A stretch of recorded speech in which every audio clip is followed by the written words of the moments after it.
You sit atop a grain silo. You've taken out 3 enemies with your trusty sniper rifle, but their teammates have come back for revenge. They're now climbing the grain silo like nightmarish monkey men from Planet of the Apes. You stand there loading your shotgun. Each chamber getting filled after the last one. You cock your gun, stand up, and look down the grain silo, and suddenly they're gone! Where did they go? Suddenly you hear a whooshing in the air above you. Dear God, the monkey men developed wings!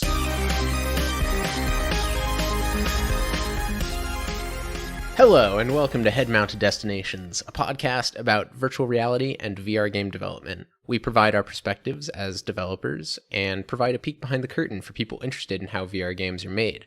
I'm Matt, I'm a gameplay programmer, and with me... I'm Carlos, and I'm a game designer. So, I played Pop 1, finally. Population 1. Yay! The VR Battle Royale. And, I don't want to be ungracious towards it.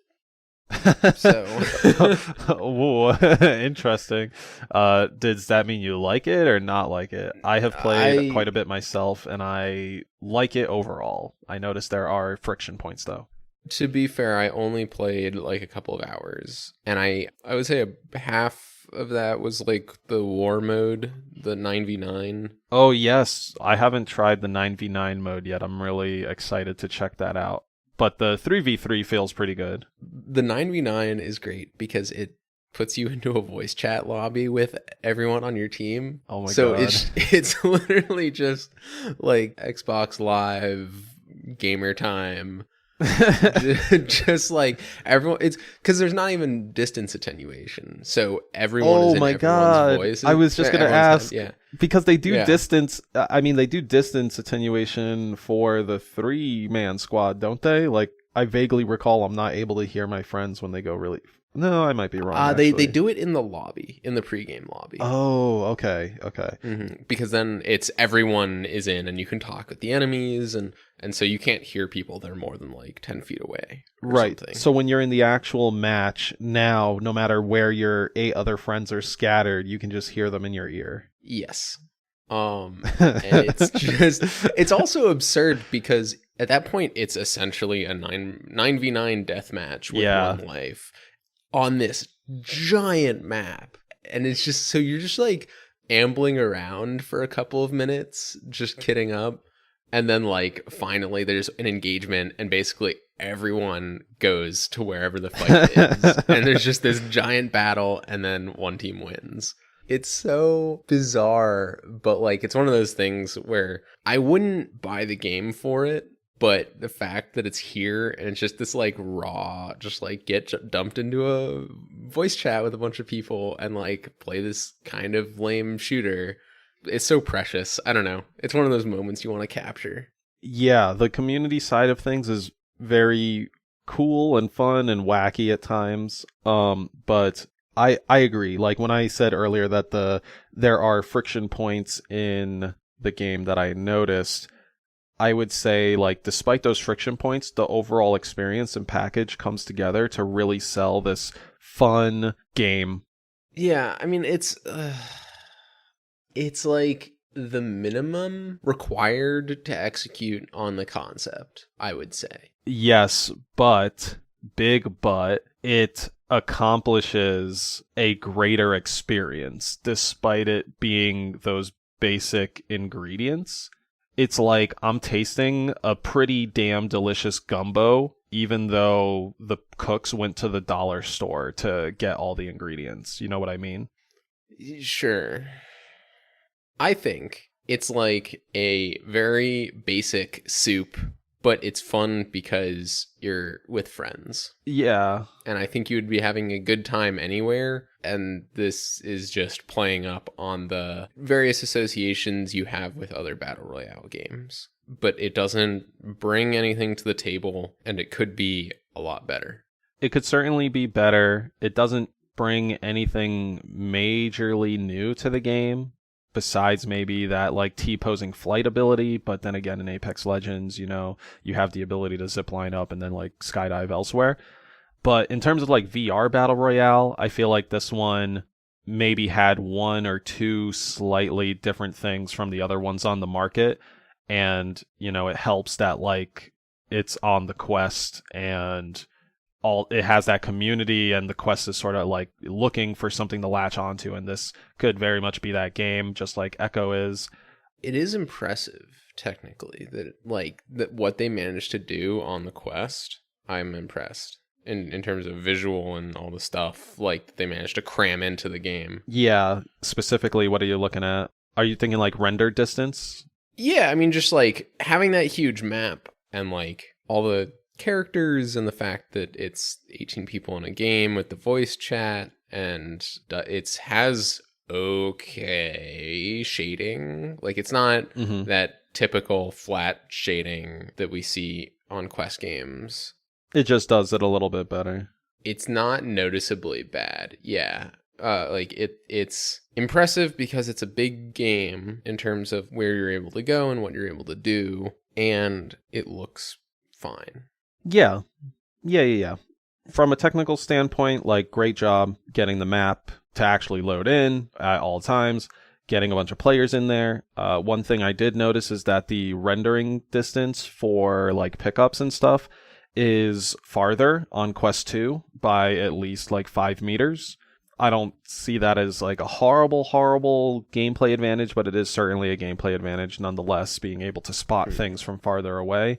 But when it comes to players, I'm pretty sure that you're visible no matter what the distance. It doesn't do that pickup thing that it was doing on the other headset.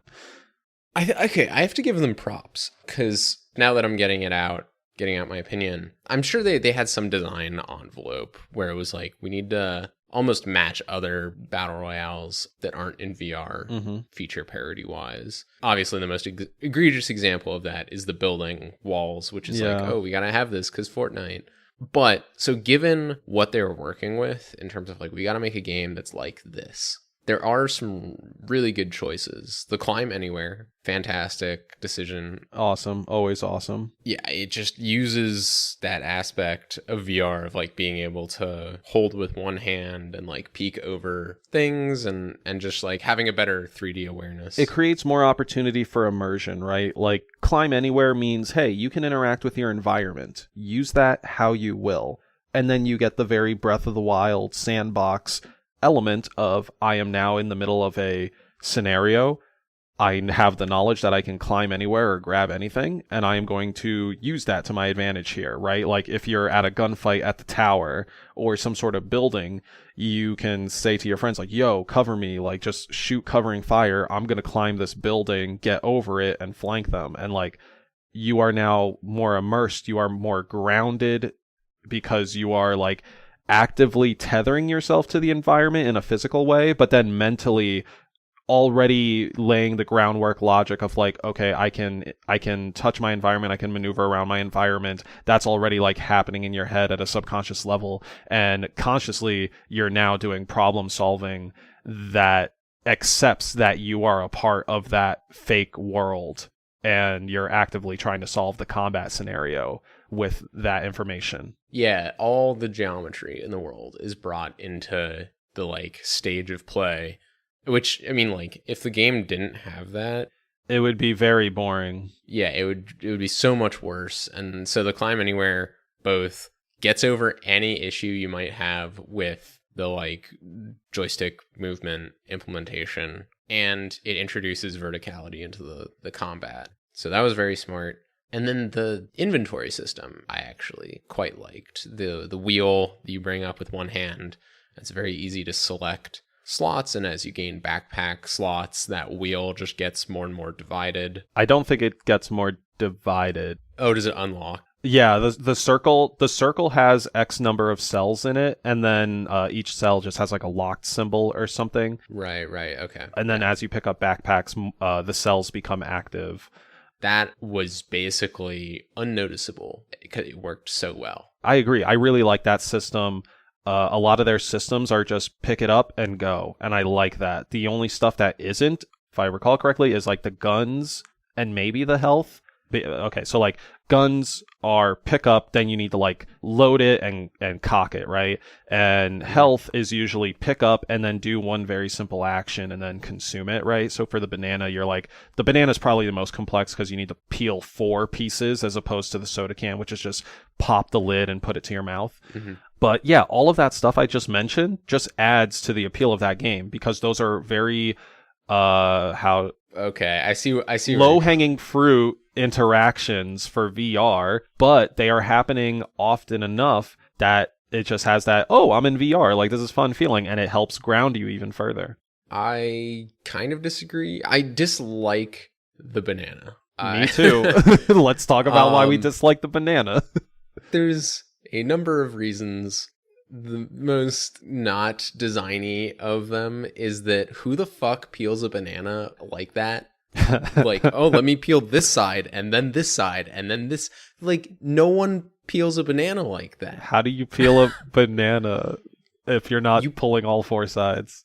Do I need to like make like an instructional video? No, like how to peel a banana. Wait. Are you talking about the upside down thing or no? Yeah. Okay. So either way, if you're going from the end, not the top with the stem. Right. If you're going from the end, you can basically peel it in one go. I don't know this master technique you have for bananas. Well, because the skin is flexible, and so as long as there's one seam, you can basically pop it out of the skin in a single action. If you're going from the stem, you probably have to do one big rip and then take away another strip. But either way, it's two peeling actions to peel a banana. Okay. Have you been peeling bananas with more than 2 actions, Carlos?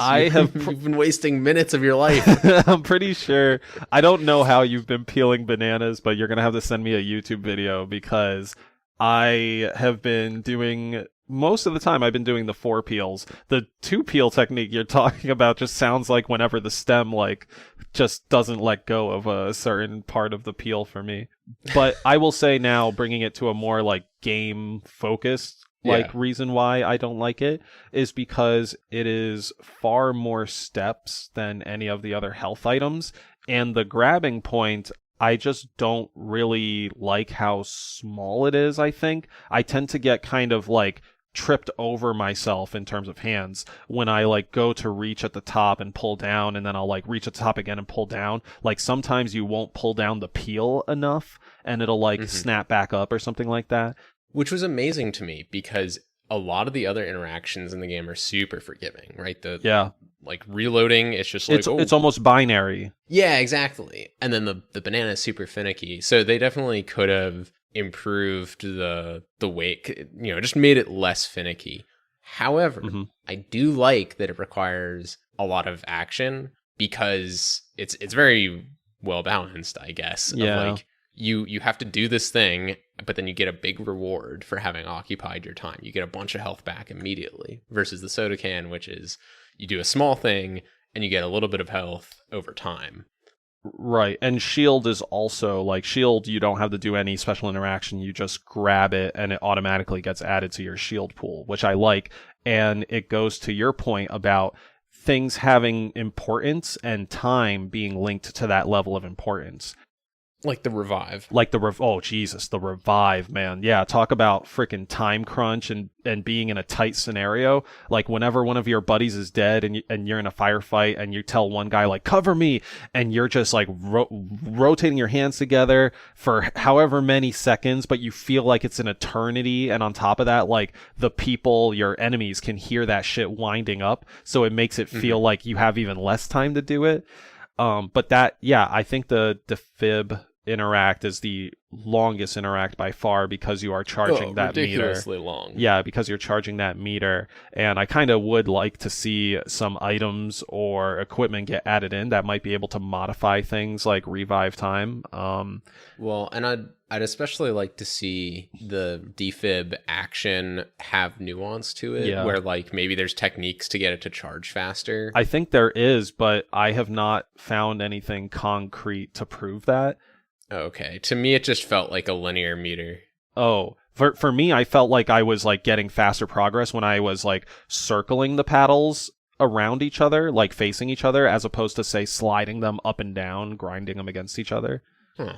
Okay, well, I'll have to try that. Yeah, let's mess around with that a little bit next time we play Pop 1. But so I guess just like my broad feeling is that it's not a VR battle royale, really. Nothing about it really takes advantage of VR, except maybe the climbing anywhere and the verticality and like the hanging off and shooting if you're doing that. But everything else is just either a flat gameplay mechanic adapted to VR or it's a gimmick. Okay. Like the banana is like you peel a banana in with your hand like real banana. And you're like, okay. All right. Like you did what you could with the concept of like making sure you get a big reward for the time invested and it occupies your hands, but it's not interesting enough to, I don't know. It's like, it sounds like the VR interactions aren't quite as in-depth or maybe as precise as you're hoping for in a typical VR game. But for the sake of like being in a heated combat scenario and needing to just like complete an action immediately, I think the interacts serve their job on that front. Yeah, it's less that I have issue with the specific interacts or their implementation. Let me illustrate with some spitballing of ideas.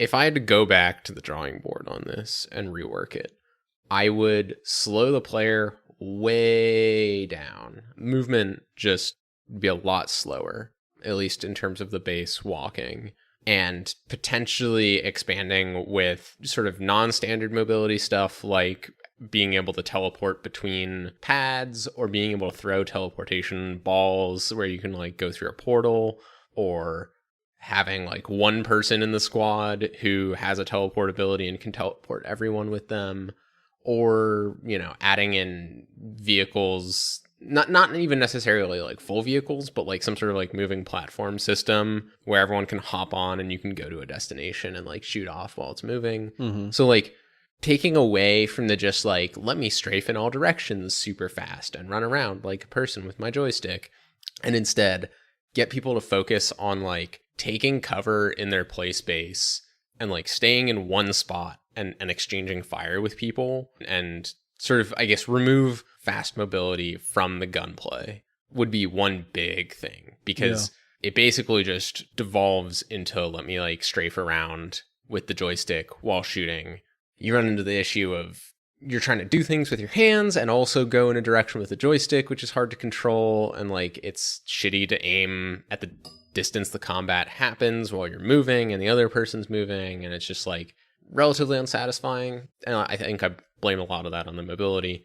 There's also the distance at which the gunplay happens and the time to kill, which I think you could play with. I think you could make weapons way less accurate and make time to kill higher to just like drag out that face-to-face combat, right? Because the sweet spot in VR is literally 2 meters, hardware-wise, I think in a lot of cases, is like 2 meters is the best distance for something to be at. So like closer is better, just you can see more because, you know, you have more pixels on the object, and like you have better angular precision in terms of aiming, and it sucks to try to aim at long distances in VR, period. Yeah, sniper rifles in Pop 1 are so pain in the ass to use. It's like, what? I at times question why even include them. Sniper rifles feel... Right.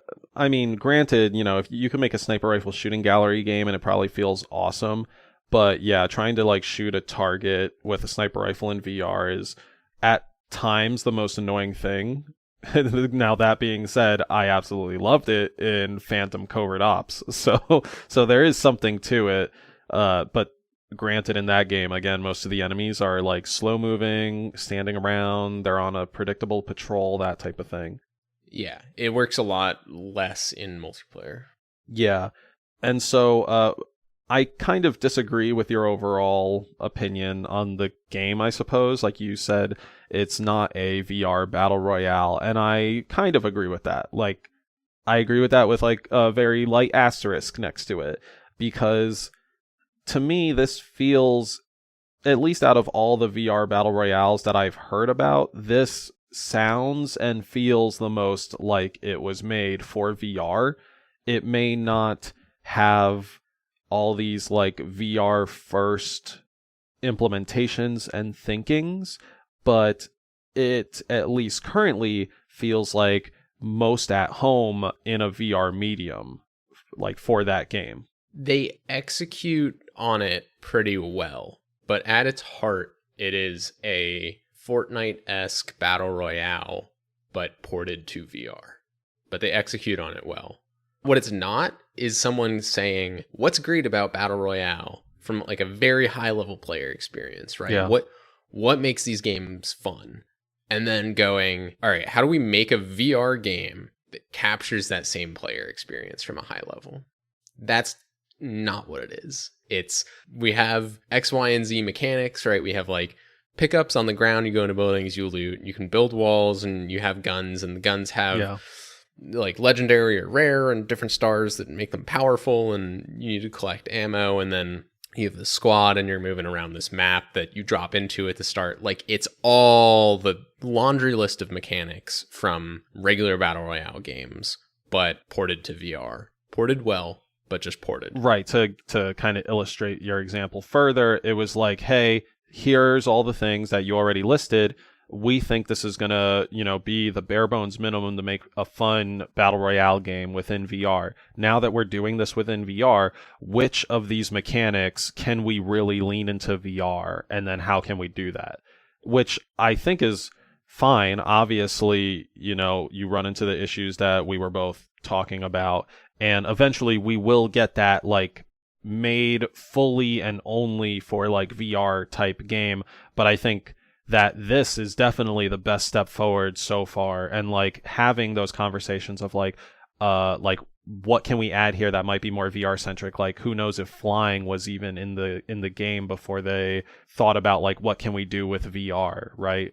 I guess, yeah, no, it's from a marketing angle especially, and like a player comfort thing of like, people only want what seems familiar, right? It's like the most advanced yet familiar, or whatever the principle is of like, people need something to connect with at a conceptual level, and making it like, oh, it's Fortnite but in VR or whatever works, right? Because like, it's just easier to digest than some like super from the ground up designed for VR battle royale, which people just visually looking at trailers or whatever, or hearing it described, wouldn't be as accepting, because it's not like the thing that they've had fun with before. So like, I get that. Makes sense from, a commercial perspective, but also design perspective. Yet it is hardly the best experience you could have in VR if you're trying to nail that, like, drop in with a squad and like hash it out with a bunch of other squads of people and like level up over the game and have epic showdowns and generate these like narratives of like, oh, we were here and then we went there and we engaged the squad and then hunted down the guy and then this other squad came in, and like, you get those cool stories out of playing a game, one session of a battle royale. All those high level appealing aspects could be nailed so much better with just like a different design. Yeah. But at least for now, we got a good, fun game that has some monetization in it that isn't horribly scummy, and I really appreciate that. We didn't touch on that at all, but I will just say I am totally okay with the monetization practices in Pop 1 right now. The fact that you can buy stuff in a full price game. It is what it is. Like, I don't know, like, what do you want me to say? Like, the game should be able to live forever off of these like full price purchases? Like, yeah, I wish that was the case. I mean, but it's like, isn't that how games work? That's how games worked, right? With an ED. You either pay upfront for a package, or you get a package for free, which is floated by people paying for things in the game over time. And like, yeah, you can make any hybrid of that. But like, the game costs a certain amount. I believe $30. Yeah, 30, 40, yeah. And it has microtransactions in it as well. So that to me suggests the game is not worth $30 or $40, however much it costs. It's worth more than that, but they're offsetting the base price by introducing microtransactions, right? It's like we're all getting subsidized by these people that are willing to pay for cosmetics. This doesn't feel like a game that's worth $50 or $60 or whatever it is, whatever it would be if you removed those microtransactions. So, like, to me, just my subconscious calculation as a consumer, not as a developer, but as a consumer, is that the game should have been $15 or $20 at a base price, and then microtransactions on top of that for what it is as a package. Yeah, I could see that. It's a tricky thing, though. I can very much see and agree to that when I'm thinking about it from a more Steam non-VR type player, where like prices and sales are just all over the place, and like the value of a game has been so fucked beyond belief and confused that like true. It hurts like the VR market a lot, I think. And more anecdotally, it has stopped me from buying countless games that I have been kind of interested in VR because of the snobbish excuse of like, oh, I'll wait for a sale, or even worse, oh, this sale isn't even like deep enough for me, which in turn just says, hey, I don't value this product that has gotten thousands of hours from like different individuals put into it, because I'm comparing it to this item in a different medium that had a different amount of people working on it, and so on and so forth. So like going back to your comment about the pricing of it, like from I'm just a gamer standpoint, like, yeah, I totally agree. I wish that game would have been a like $20 title. I think is a fair price given what's already in the game. And then, you know, subsidizing or whatever with the in-game store. I will note that the in-game store didn't pop up until a couple of weeks after launch, so at least that's kind of nice. But yeah, the idea is that they want to continue gaining revenue from this game and use it more like a platform, as lots of battle royale games have now become. So my hope is overall that we actually see Pop 1 go free to play one day. Like, if it gets enough traction and makes enough money through its in-game store, maybe we see it become free and far more people can now play the game. The community gets a second explosion, and we get even more cosmetic opportunity and game events through that new influx of like users and stuff like that. So while I'm like definitely a bit bitter to say that there is like premium transactions inside of a full price title that's more on the premium side of pricing, definitely bitter about that.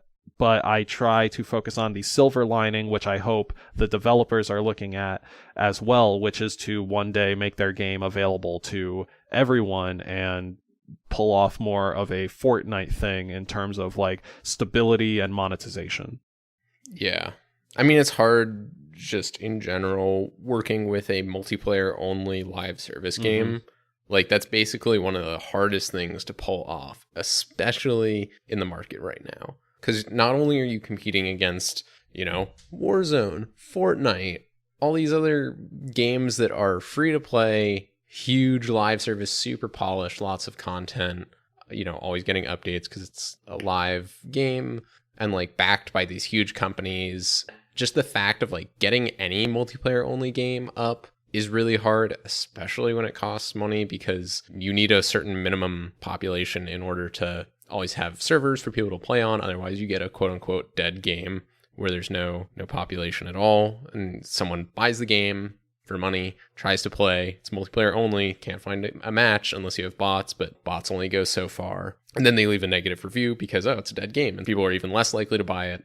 And like that happens to almost every multiplayer game that launches. Yeah. So it's very hard to pull it off to begin with. Yeah, props to them for making it work. There's definitely something going on between them and Oculus. At least I noticed that the marketing push was pretty big for this game.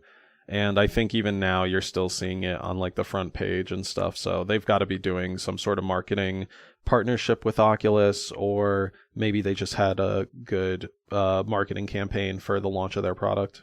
Mm-hmm. And I do like that this being the price that it is, basically any game being expensive is good from a developer's perspective, because it raises the sort of public value of like, how much should I pay for a VR game? And I think VR players in general are willing to pay more for less, which is good.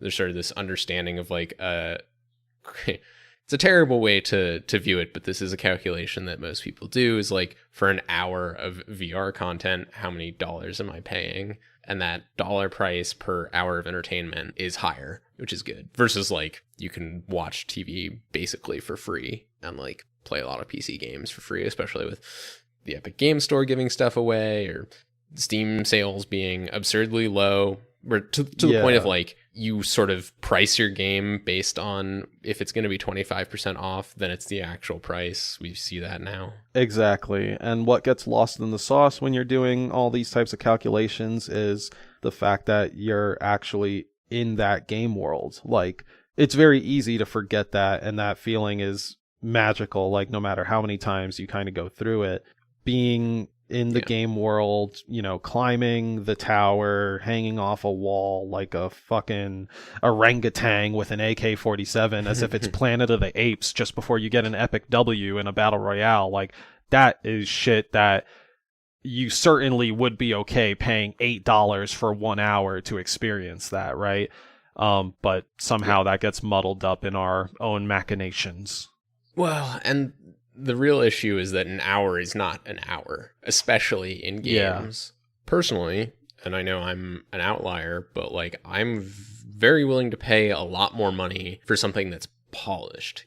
I've reached the point where I'm willing to pay more for less. Like, if a game seems smaller, I'm willing to pay more dollar per unit of entertainment or whatever proportionally than if it's a larger game, because I know the smaller game is probably more polished and just a more enjoyable experience.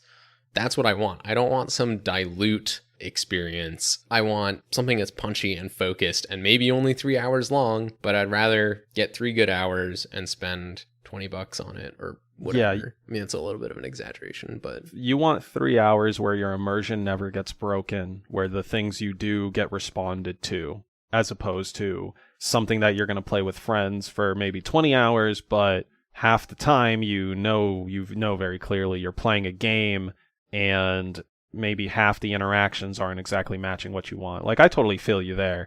No titles immediately popped in my head since we've been talking about Pop 1 for a while now.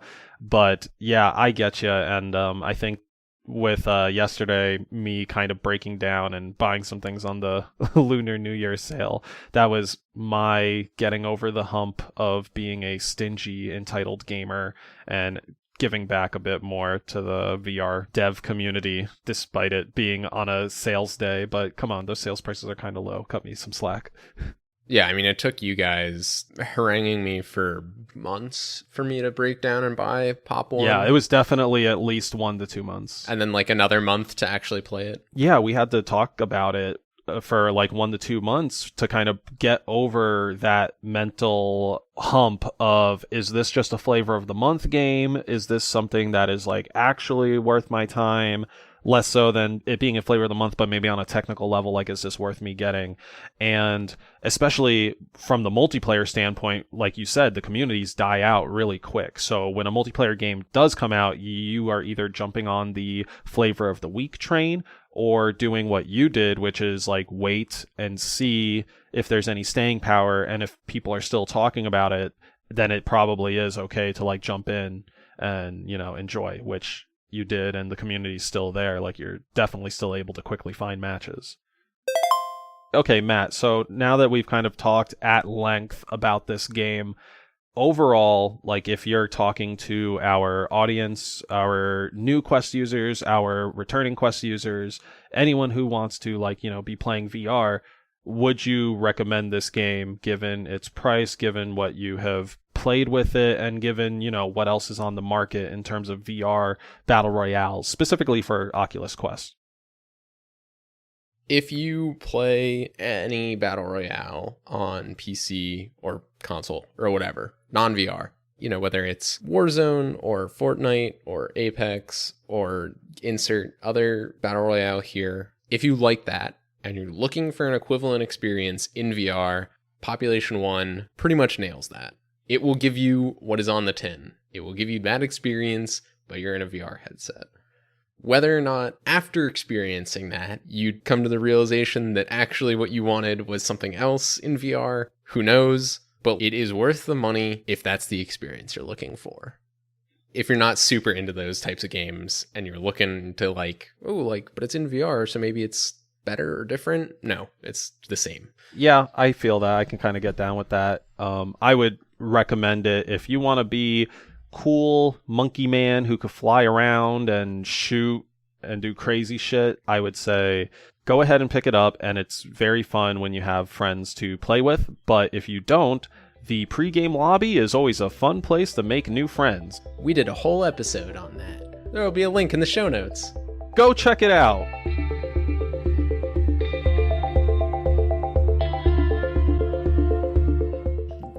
If you liked this episode and want to hear more, please visit headmountedpodcast.com and sign up for our email list so you can get notified as soon as new episodes come out. You can listen to the show on YouTube, Spotify, Stitcher, or Apple Podcasts. If you would like to discuss this episode or suggest future topics or comment other things at us, you can visit our subreddit at reddit.com/r/headmountedpodcast. And if you really love the show and want to help us out, please follow our Twitter at Mounted Head and our Facebook page at Head Mounted Podcast. Also, tell your friends about the show. Word of mouth really helps. Thank you for listening all the way to the end of this episode. We will see you at the next Head Mounted destination. Bye-bye.